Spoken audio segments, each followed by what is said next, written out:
नहीं अम्मा जी, लेकिन मेरा मन नहीं मानता कि गंगा ने चोरी की होगी। अगर उससे चोरी करनी ही होती तो उस दिन मेरा पेंडेंट गंगा वापस क्यों देती? तरीके तरीके हैं भरोसा जीतने के।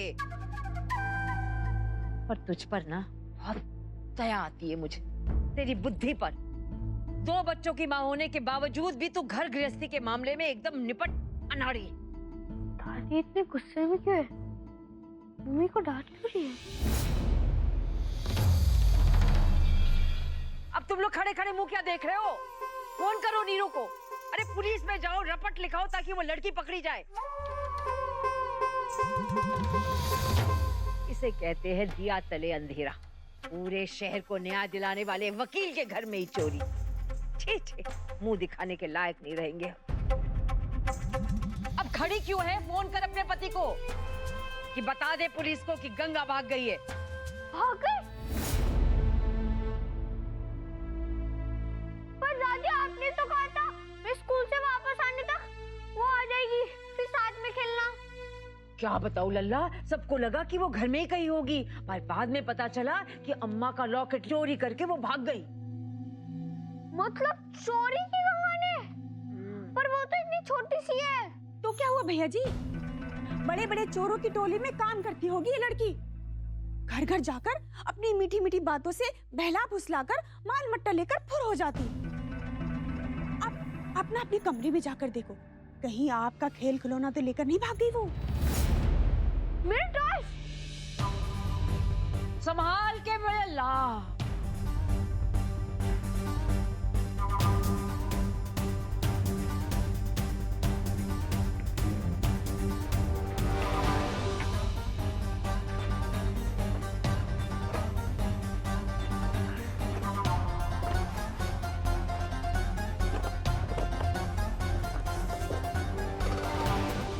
मेरे टॉयज तो यहाँ है। दादी, जो मेरा फेवरेट टॉय पापा जापान से लाते ले गई वो? नहीं, कबर्ड में एकदम सेफ रखा है।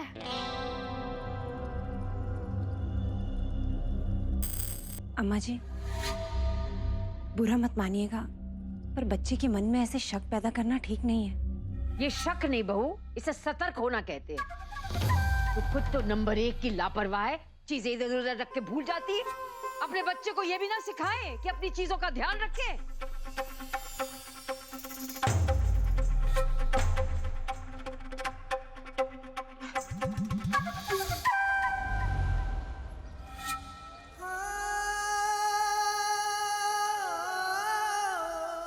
रुक भागती कहाँ है? कहाँ तक भागी बन रही है? कहाँ तक भागी? ही पकड़ा।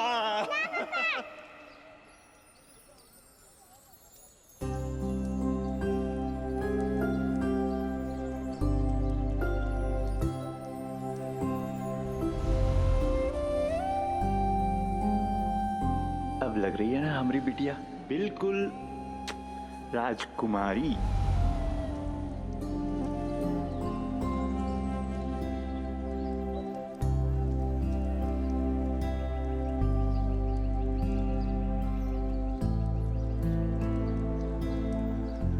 अंतिम क्रिया के लिए इनके पुत्र को बुलाइए। वो तो नहीं है। फिर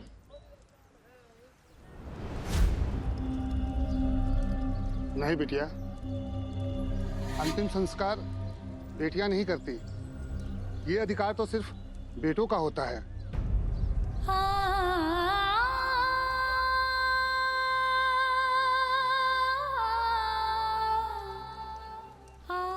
अपने पिता की इकलौती संतान है ये पंडित जी। बेटी भी यही है और बेटा भी।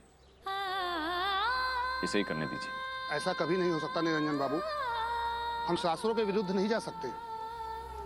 किसी रिश्तेदार को बुलाइए, लेकिन कन्या के हाथों ये काम नहीं होगा। पंडित जी, कोई रिश्तेदार भी नहीं है, जो भी है बस ये लड़की ही है। तो फिर आप कर लीजिए। शास्त्रों और धर्म ग्रंथों का आदर मैं भी करता हूं पंडित जी, लेकिन लकीर का फकीर बने रहने में मैं विश्वास नहीं करता। आप ही बताइए, किसी अनजान के हाथों अंतिम संस्कार होने पर क्या इस आदमी की आत्मा को शांति मिल पाएगी? बेटा नहीं है तो क्या अंतिम क्रिया से भी वंचित रह जाएगा ये पिता? नहीं पंडित जी, ये अन्याय है। जीवन त्यागने के बाद भी अगर हम किसी इंसान को पूरे सम्मान के साथ विदा ना कर सके तो इंसान कहलाने के लायक नहीं है हम। आप गंगा के हाथों ही सारी विधि कराइए। मुझे इसमें कोई अधर्म दिखाई नहीं देता।